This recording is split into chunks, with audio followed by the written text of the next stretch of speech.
Hi guys, I am going to do a small lesson on alcohol. Our book doesn't go into a lot of detail about alcohol, and in fact, most of us don't ever learn much about alcohol, even though it is the most abused drug in the whole world, and because it's very common to consume alcohol in many parts of the world, especially America. So think for a moment before I talk about this. Think about how prevalent alcohol is and how you can buy it. Probably any of you can buy alcohol, or I should say, probably for any of you, alcohol is able to be purchased within a mile or two of your home. It's sold, at least in Florida, it's sold in gas stations, in grocery stores, in restaurants and bars. It's served all over the place. And of course, it turns many, many lives upside down. You can die from being addicted to alcohol, and yet we don't know much about it, meaning the average person is not taught much about alcohol. So I thought, since I am a master addiction counselor, and I've been doing addiction counseling for quite a while now, and my last job in Colorado involved teaching people about alcohol and other substances, I thought I would take a moment to just teach you a little bit more about what alcohol is and what a standard drink is and related things. So let me just start with a quick grammar note. A lot of us mess up the verb to drink. To drink is not often conjugated correctly in American English. Those of you who grew up learning English as a second language or a foreign language probably know the answer to this quite easily, but many of us who grew up speaking English natively have learned the incorrect way of conjugating the verb to drink. So, the infinitive is to drink. The past tense, of course, is used when you do something and then stop doing it. There's an end to it. And so you would say, yesterday I blank a Coca-Cola. You would say, yesterday I drank a Coca-Cola, right? You've done it once and it's done. But the tricky part is when we get into what's called the present perfect. The present perfect is when we link a verb. We link a verb with the other verb has or have done something, and that form of drink is called a participle, and so that's where a lot of Americans kind of screw it up. So if I were to say, I might say, oh, you drank all of my orange juice, and I'm using that in the past tense. You drank all my orange juice. And what if you were to say back, no, I haven't blank any of it at all? What verb would you use? Most people in America would say, I haven't drank any of it. Well, that's actually wrong. Technically, it's supposed to be drunk. I haven't drunk any of your orange juice, damn it. And there's also something called the past perfect in English. He had done or hadn't done, she had or hadn't, I hadn't done, they hadn't done, and so you would also use drunk with that. They hadn't drunk any alcohol before the party started. So there you go. Just a little bit of grammar for you. Okay, what I'd like to teach you is, let me start with what is considered one drink. What is a serving of alcohol? Excuse me, I'm coming out of a cold and I can't seem to clear my throat. What is one drink? In the United States, one drink, one standard serving of alcohol is is a beverage that has 14 grams of ethanol in it. Ethanol, that's the active ingredient. It's abbreviated capital E, little t, capital OH. So ethanol, active ingredient, all intoxicating beverages have ethanol in them. Well, let me just put it like this. The alcohol that we drink, that we can buy at liquor stores, all of it contains ethanol. So I'm going to go with the typical types of alcohol that we buy and talk about how much ethanol is in each one. So let's start with beer. Beer normally is sold in cans or bottles, and it typically comes in a standard size. That standard size is 12 ounces.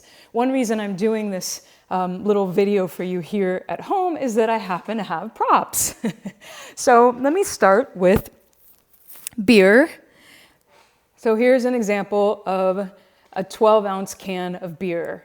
And most of the time, the alcohol will tell you how much alcohol is in it. And so this particular beer, it says on the back, 5.0% volume. Sometimes you'll see it written as ABV, alcohol by volume. So this happens to have 5% alcohol in it. This is a caramel cream ale. And that's pretty typical. 5% alcohol is typical for all of your major mass-produced beers like Bud and Coors and Miller and Michelob. I mean, all the Anheuser-Busch ones. I shouldn't say all, but like the standard beers that are mass-produced and preferred by many people in America tend to have about 5% alcohol. Even Guinness, I think, is 4.5 or 5%.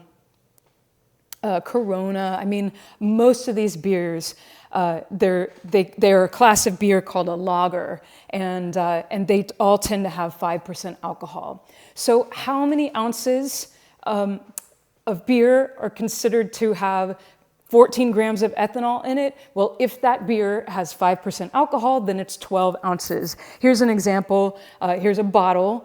This is actually an imported beer. It comes from Belgium, and so the size of the bottle is a little bit different. Instead of it being our typical American 12 ounces, this happens to be 11.2 ounces.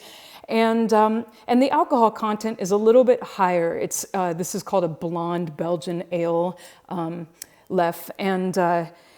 And it's got 6.6 alcohol by volume. And so therefore it would take a little less than 12 ounces to equal a serving because it's stronger. So the more alcohol you have in a beverage, the fewer ounces it takes to reach that 14 grams of ethanol, the serving size. Let's move on to wine. Wine is almost always served. You've got wine that comes, it's the standard bottle size is 750 milliliters. And so alcohol servings, like the size of containers, are kind of a weird mix of the American measurement system and like more of a European and rest of the world metric system. So some things are bottled in terms of number of ounces, and some are bottled in terms of their number of milliliters. It's kind of a weird system here in America. So wine bottles are milliliters, 750 milliliters. Like I said, this is a standard bottle of wine. And wine doesn't really change its alcohol content very much. Most wine tends to be about 12%, 12 to 14%. This one here is 12.2% alcohol. It comes from California. So how many servings? Let me start with this. If your wine is 12% alcohol, compare that to 5% beer. It's going to take fewer ounces of wine to equal 14 grams of ethanol than it does of beer. Remember, beer, it takes 12 ounces of 5% beer to equal one serving. With wine, because it's 12, 13% alcohol, it only takes 5 ounces to equal 1 serving of liquor. And I happen to have, here's a typical wine glass. Wine glasses can come in all different shapes and sizes, but I measured out exactly 5 ounces. And it's kind of hard to see, but it's actually not even quite halfway up on this glass. And I've never stopped pouring. When I drink out of this glass, I've never stopped pouring at this level. I almost always just kind of go up to about right there. So what does that mean? It means that whenever I have a glass of wine here at home, when I fill it that high, I'm actually having more than 1 serving when I drink it. And so a lot of us think, well, 1 serving is just the container, however big my container is 1 serving. Like I had 3 drinks, and 3 drinks could be like 3 big gulp size cups of alcohol. Well, no, that's unfortunately not how it actually works. Again, a drink, a serving of alcohol is whatever has 14 grams of ethanol in it. So if I fill my glass up to the brim, I'm actually having more like 2 servings or close to it. So how many 5-ounce servings are in your typical bottle of wine?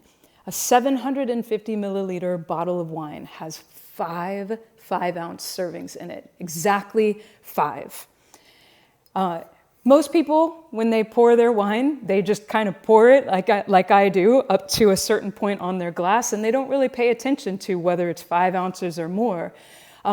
So when I used to work at a hospital and I would ask people about how much alcohol, tobacco, and drugs they would do, I would often ask them, well, you know, what size is the bottle you're drinking out of, and how much was left in the bottle when you were done drinking? And so if they said, oh, I don't know, I probably have half a bottle of wine a night, then I know that they're having about 2.5 servings of alcohol a night.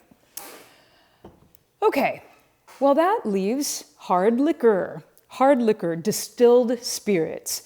Distilled spirits, as a standard, come 40% alcohol. That's what vodka, gin, tequila, bourbon, whiskey, other types of whiskey. There's more rum. All of those, if you were to just go to the store and buy a regular old bottle of any of those hard liquors, chances are it would come as 40% alcohol. You'll sometimes hear that called proof, Proof. Proof is double the alcohol. And so a shot of vodka is 40% alcohol, but 80 proof. You'll sometimes come across different hard liquors that have been distilled even more and made stronger than 40% alcohol, like Bacardi 151 rum, I believe is called 151 because it's 151 proof, which means it's about 75% alcohol instead of 40. So how many ounces of that does it take to equal 14 grams of ethanol, 1 serving? You can imagine it's not going to be much because it's a strong alcohol.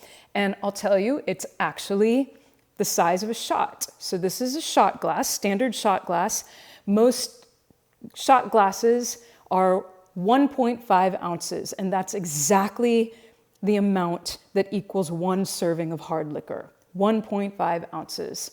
So remember, 12 ounces of beer equals 5 ounces of wine equals 1.5 ounces of hard liquor. They all have the same amount of ethanol in them.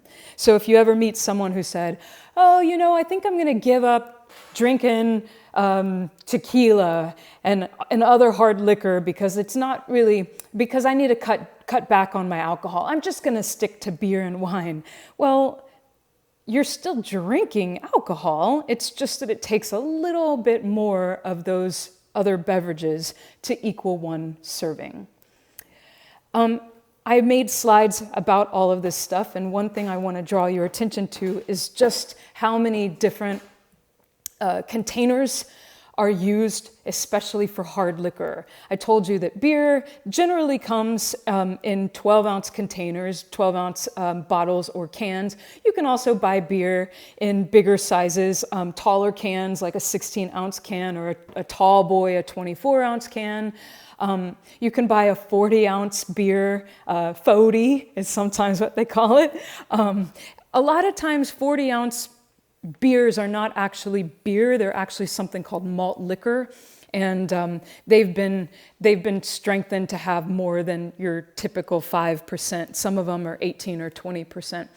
You can also buy fortified wines that have been strengthened and made strong. They've been like their alcohol content is higher, but like I said, these are all your standard beverages that I'm talking about. But let me just show you. So you can buy hard liquor in lots and lots of different sizes. The largest size you can buy it in, I happen to have some here. The largest size you can buy it in, here's an example. It's still frozen on the bottom. Once alcohol hits a certain alcohol content, you can put it in your freezer and it's not going to freeze. So this is Captain Morgan white rum. Rum is also, you can buy it as like a gold rum or a spiced rum where it's not clear, it's brown. This one happens to be clear, but it's your standard 40% alcohol. And this is the largest size you can buy it in. It's not a gallon. A lot of people call this a gallon. It's not. It's actually 1.75 liters, and it's often called a handle. Why do you think that is? Because the handle is built in. A lot of these 1.75 liter containers do have that handle built in. So how many servings are in this? 1.75 liters, 39. And you can buy other sizes that are smaller than that. You can buy, think about if you are on an airplane and you order a hard drink, like if you ordered, say, a Jack and Coke. Jack Daniel's is a sour mash whiskey, 40% alcohol. And even if you mix it with Coke, it doesn't affect the fact that it's got 40% alcohol in it. And so the flight attendant will usually bring you just a cute little tiny bottle, and that bottle has a little bit more than one serving. It's a little over 1.5 ounces. It's like 1.7 or something like that. But you can buy all these different shapes and sizes of bottles of hard liquor going up to a handle. Let me give you another example. This is a bourbon, a Kentucky bourbon that is actually stronger because it's a small batch, like handcrafted bourbon. It's got more alcohol in it than your typical 40%. This one actually has 50.05 alcohol by volume, which translates into 100.1 proof. Look at this. So this is this bourbon, and this is my wine. Notice something? Exactly the same size bottle. This is also 750 milliliters. So you can buy hard liquor even in this size. When you buy it in this size, it's often called a fifth. A fifth meaning a fifth of a gallon. But like I said, you can't actually buy a gallon of hard liquor. You can buy up to a handle. Okay, so I'm gonna post for you a chart of how many servings are in different sizes of containers, so that hopefully will help. Okay, well, great. Now we know what a serving is, but what is it? How much should we, not how much should we drink, but if we do consume alcohol, what would be the recommended stopping point so that we don't run into any problems? Legal problems, social problems, medical problems. If we want to drink responsibly, if we want to drink in moderation, these are all different terms for the same thing. If we want to not binge drink, if we want to stop at healthy limits or recommended guidelines, what would that look like? Well, let me start by saying that the national organization, the national set of researchers that do research on alcohol is called the National Institute on Alcohol Abuse and Alcoholism, the NIAAA, and they have done research on alcohol for decades and decades, and after all this research, they've figured out what are the recommended guidelines for men and women over the age of 21. Why 21? Because that's the legal drinking age across America, of course. And so the NIAAA, of course, is not recommending that people under 21 drink alcohol because it's illegal and also because it can have kind of more ill effects on your development and on also just on how you kind of turn out.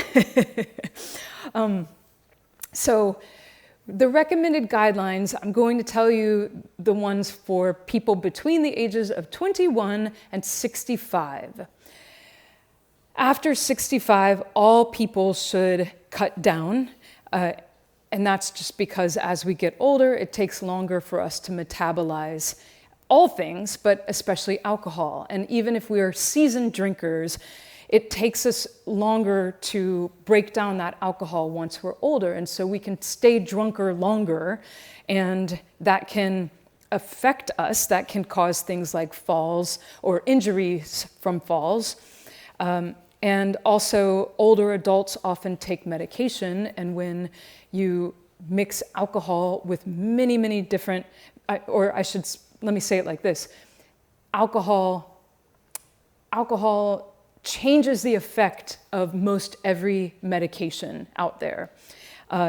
So whether you take one medication, or especially if you take many more than one medication, alcohol is either going to change the effect of that medication and cause some side effects that are probably not pleasant, or it will nullify, it will negate that effect of those meds.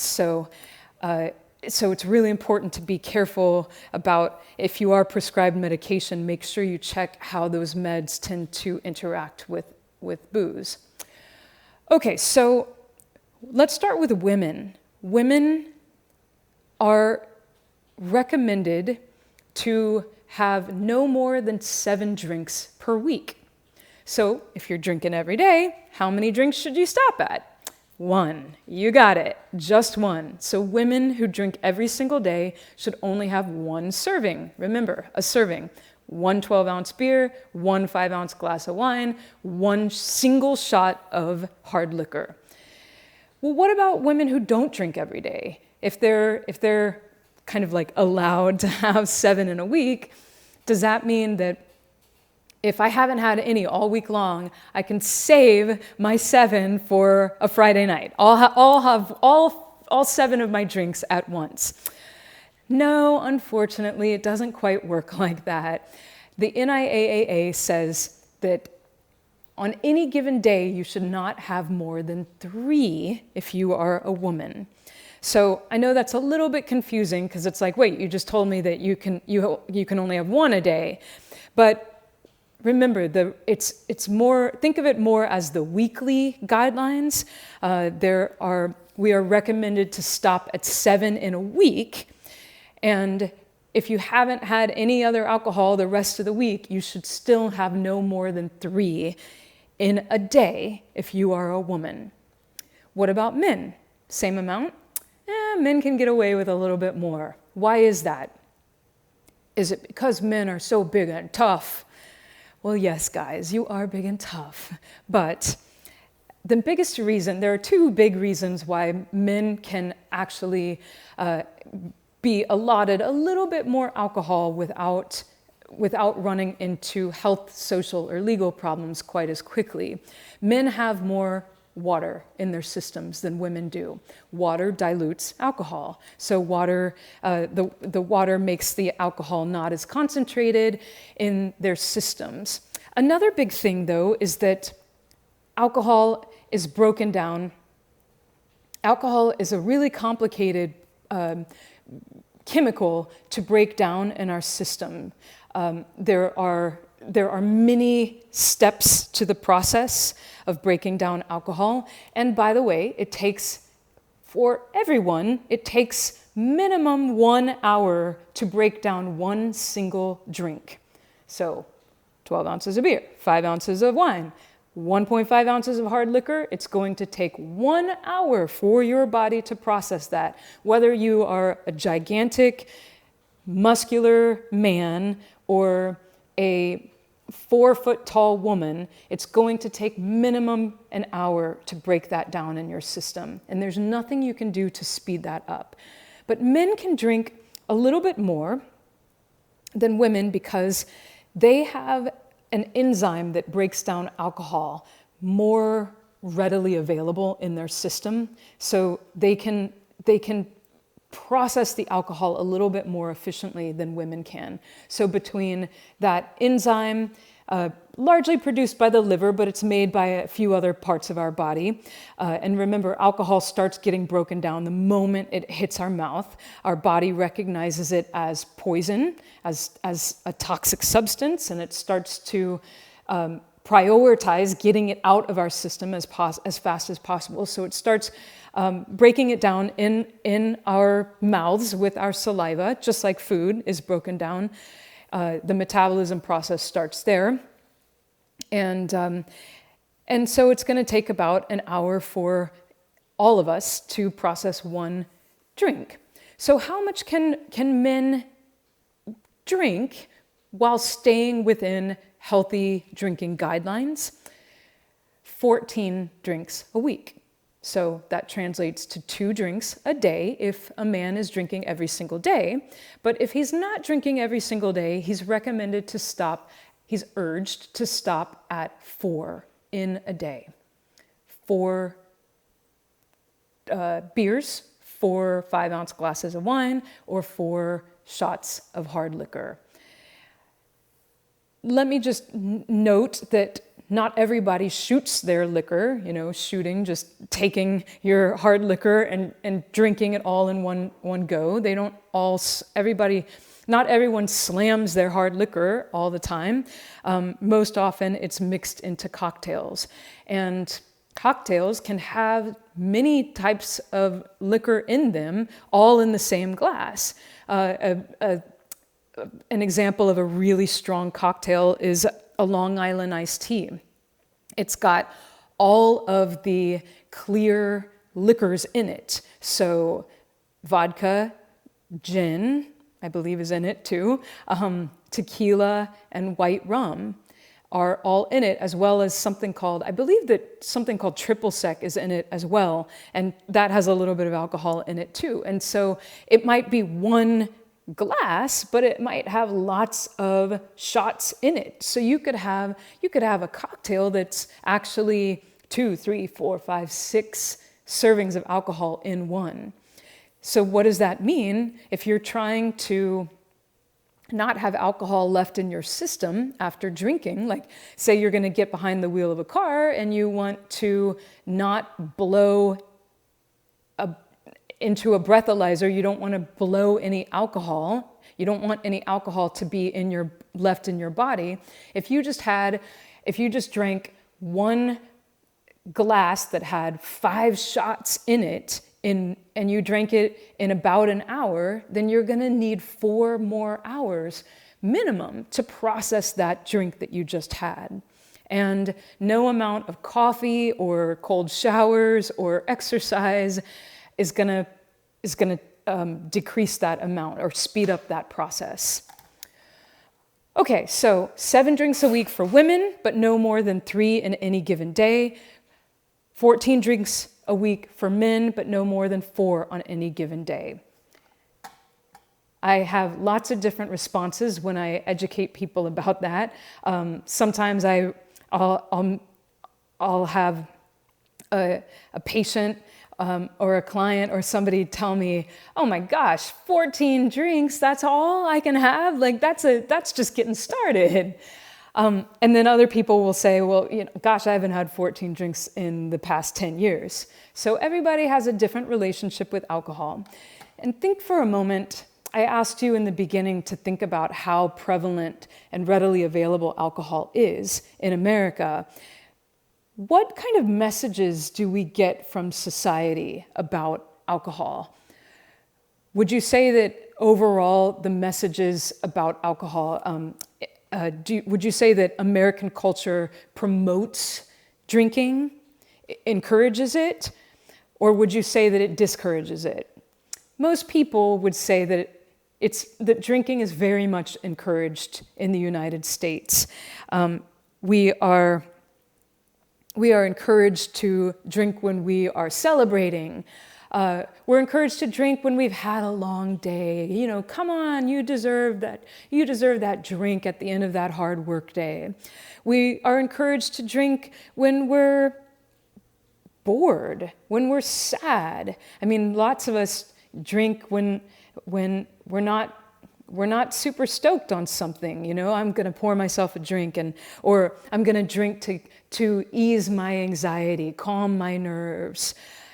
So alcohol is not just condoned, but it's encouraged. We are encouraged to do it when we have all kinds of different emotional states. And it's encouraged at pretty much every social gathering, isn't it? So that's one reason it's important to learn what the healthy drinking guidelines are, because even if you don't drink now, you are going to be in situations where drinking is around you. And it's good to know, like with anything that you consume, especially something that could potentially harm you, it's good to know what that thing is all about so you can be an informed consumer. I'm going to just say a couple more things. I've posted blood alcohol content or concentration, BAC, sometimes it's called BAL, blood alcohol level. I've posted some BAC tables for both men and women, and that shows you, if you're a certain weight, how many drinks would it take to get you to a certain blood alcohol content. And so, again, if you're interested in driving after you've had alcohol and you want to make sure that you will not be arrested or cited for driving under the influence, then it's helpful to know what your blood alcohol concentration is going to be given your size and given the number of drinks that you've had.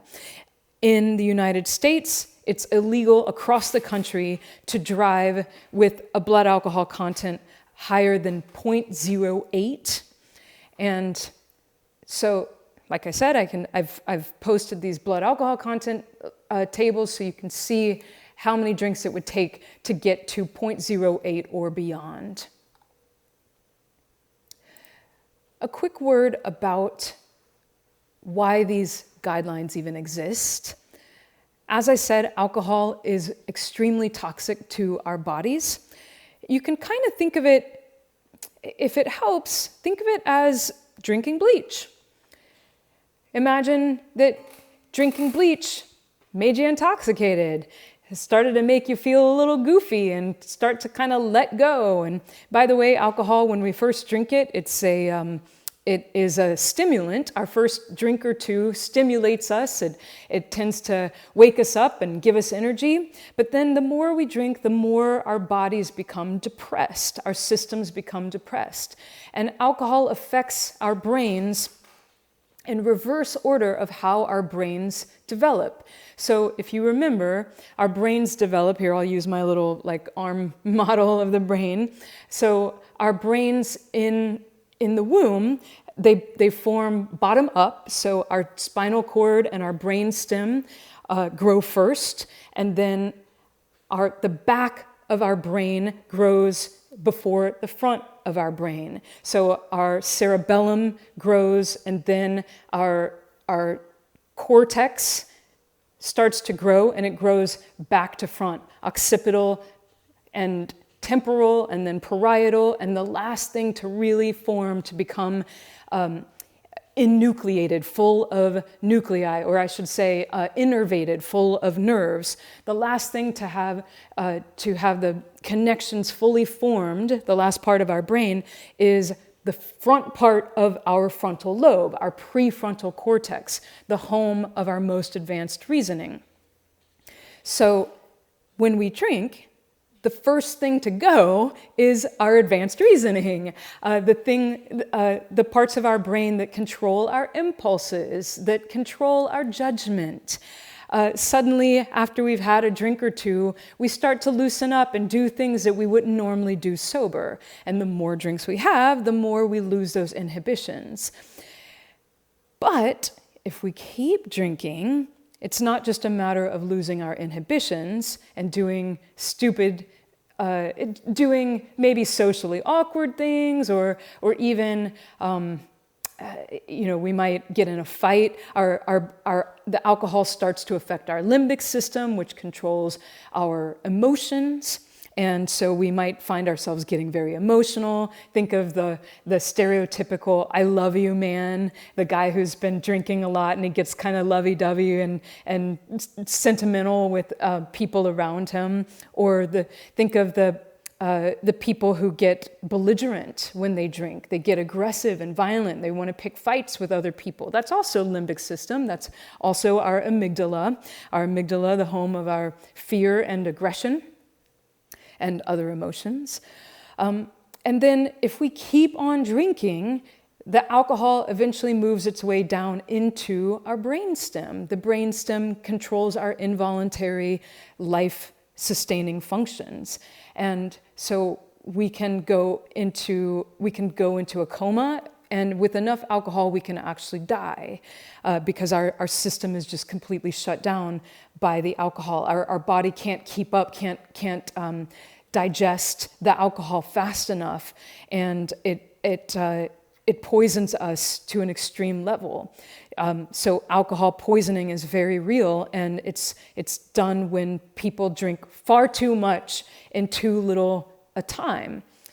And it's often done by people who are not seasoned drinkers. That's why it can be so risky when people go to college, and American colleges are famous for being high drinking environments, and college kids can essentially overdose on alcohol. They can get alcohol poisoning and die if they haven't grown up knowing how to drink responsibly.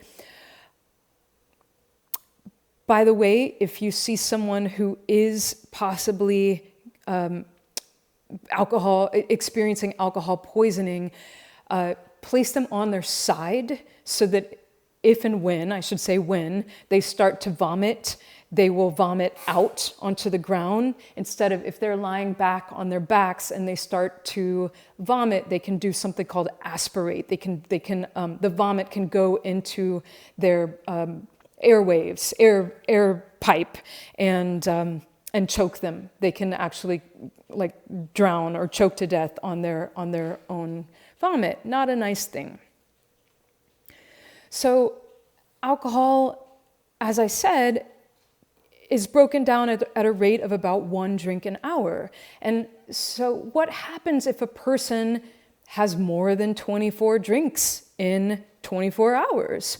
That happens all the time. I used to meet people who would drink a handle a day. Like I told you, a handle is 39 servings. So they would drink a handle a day and then usually also have 12 beers or a case of beers. And so when people are drinking at this level, they are very much addicted to alcohol.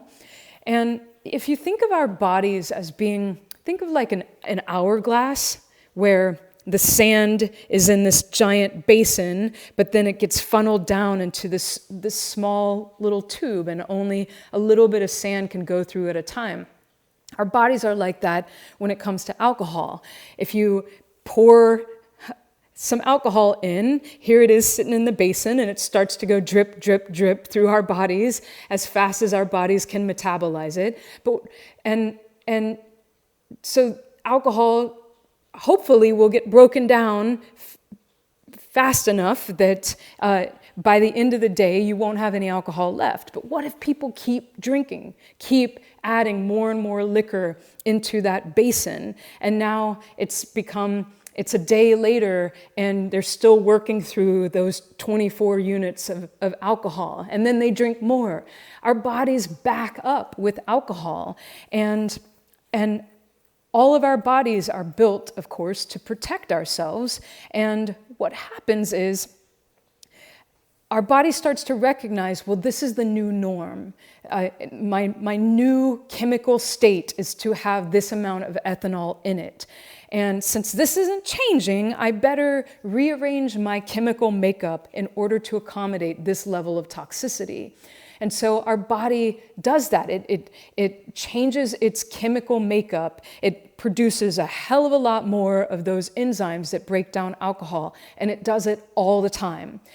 So it reorganizes what its normal baseline state is. So when someone is addicted to alcohol, they have a whole different body chemistry than someone who is just a moderate or once in a while drinker or a non-drinker. And not only have they built up a tolerance to alcohol, meaning that they need more and more just to feel normal, they actually need that alcohol to stay in their system because their body has changed itself to a whole new organization to accommodate that level of alcohol. And that's one reason why alcohol withdrawals are so dangerous. You can die from withdrawing from alcohol because if you stop abruptly once your body has made these big changes, your body has now become dependent on alcohol, and if you remove that alcohol abruptly, then your body sort of goes into disarray and panic, and it can shut down. It can kill you. It can also do a number on your psyche. People in alcohol withdrawal often have, at baseline, they're very shaky. They have something called the DTs, delirium tremens. It's Latin for having deliriousness, so these bizarre thoughts. Sometimes you have hallucinations as well. And really, you see all kinds of scary things, sometimes bugs, sometimes people, animals on the end of your bed.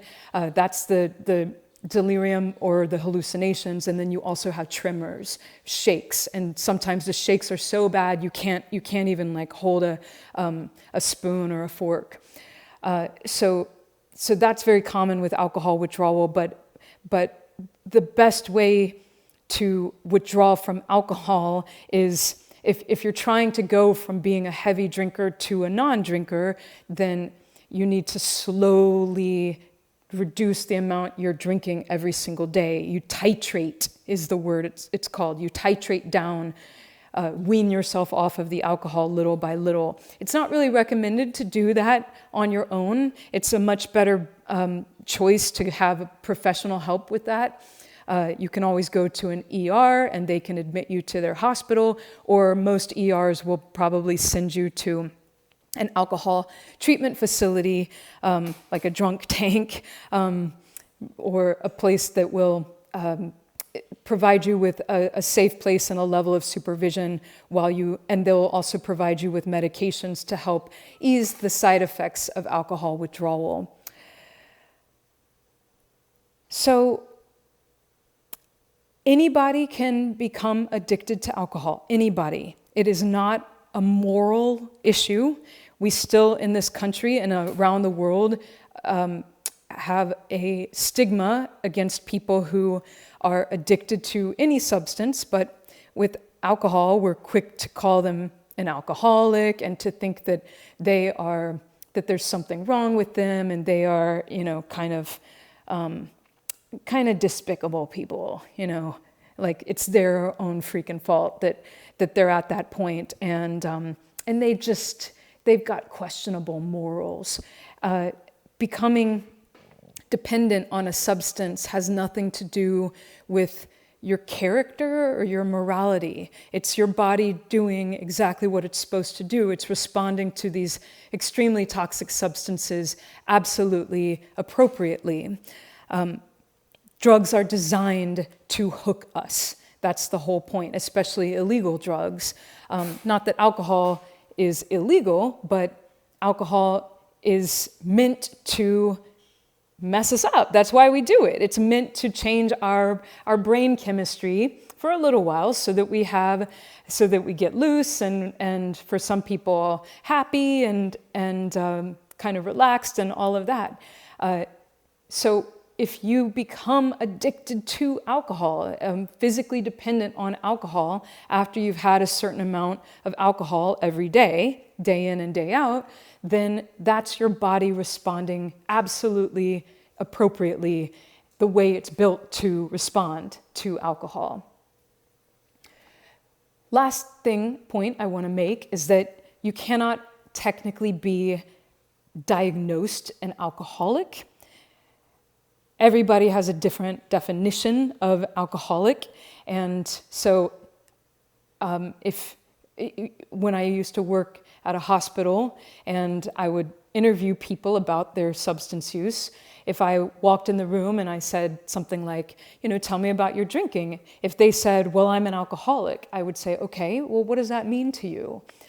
Because chances are their definition of alcoholic is different from my own. There's not a clinical definition of the word alcoholic. You cannot be diagnosed an alcoholic. You also cannot be diagnosed an addict, and that goes with any drug. You cannot be technically diagnosed addicted to something. You would be diagnosed instead with a substance use disorder, and then the diagnoser or diagnostician would specify which substance or substances you have a substance use disorder with. I am going to post a slide that contains the Diagnostic and Statistical Manual of Mental Disorders, 5th edition, the DSM-5. The criteria for substance use disorder according to that. Remember, the DSM-5 is like the Bible for diagnosing people with any psychological or psychiatric or mental disorder. There are currently more than 300 listed in the DSM-5.